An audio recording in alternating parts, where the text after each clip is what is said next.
بسم اللہ الرحمن الرحیم۔ شروع اللہ کے نام سے جو بڑا مہربان اور نہایت رحم فرمانے والا ہے۔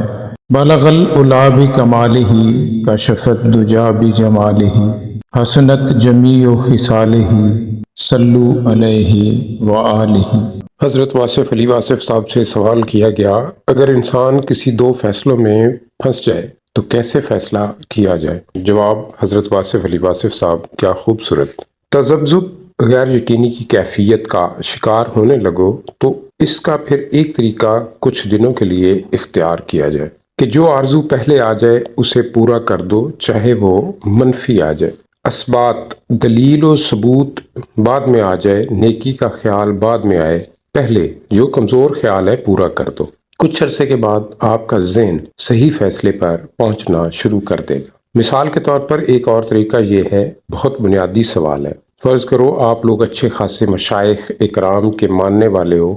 مشائخ اکرام کا لفظ ویسے مستقل ہے۔ اگر آپ کے والد صاحب موجود ہوتے اس موقع پر تو آپ ان کی موجودگی میں جو فیصلہ کرتے وہ فیصلہ کر لو۔ دو خیالات آ رہے ہیں، نہ تو دو خیالات میں تیسرا انسان جس انسان سے پوچھ کے فیصلہ کرنا چاہیے، اگر وہ ہوتا تو کیا فیصلہ کرتا، اس کا وہی فیصلہ کر لو۔ یہ اگر آپ ذرا توجہ کرو تو مسئلہ حل ہو جاتا ہے۔ اب بات سمجھ آ رہی ہے، ہم کسی سے پوچھنا چاہتے ہیں کہ کیا فیصلہ کیا جائے۔ وہ اگر یہاں موجود ہو تو کیا فیصلہ ہونا چاہیے؟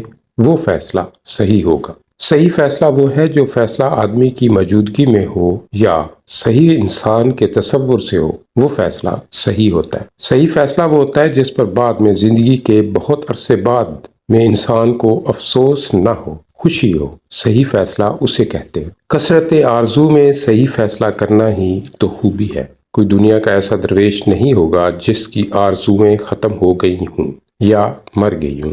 اچھا، ہر ایک کو نیند آتی ہے، درویش کو جب نیند آتی ہے تو کچھ نہ کچھ کرتے ہوں گے۔ نیند کو ادھر ادھر لگا لیا، جاگ لیا، عبادت کر لی۔ بھوک بھی لگتی ہے، وہ لوگ بھوک کم کر دیتے ہیں۔ بولنے کا شوق انہیں بھی ہوتا ہے، بولنا بھی کم کر دیتے ہیں۔ تو ان قدرتی خواہشات کو نظر انداز کر دو تو مسئلہ حل ہو جائے گا۔ باطن کی توجہ یہ ہے کہ ظاہر کی خواہشوں کو تھوڑا سا ایک طرف کر دیا جائے۔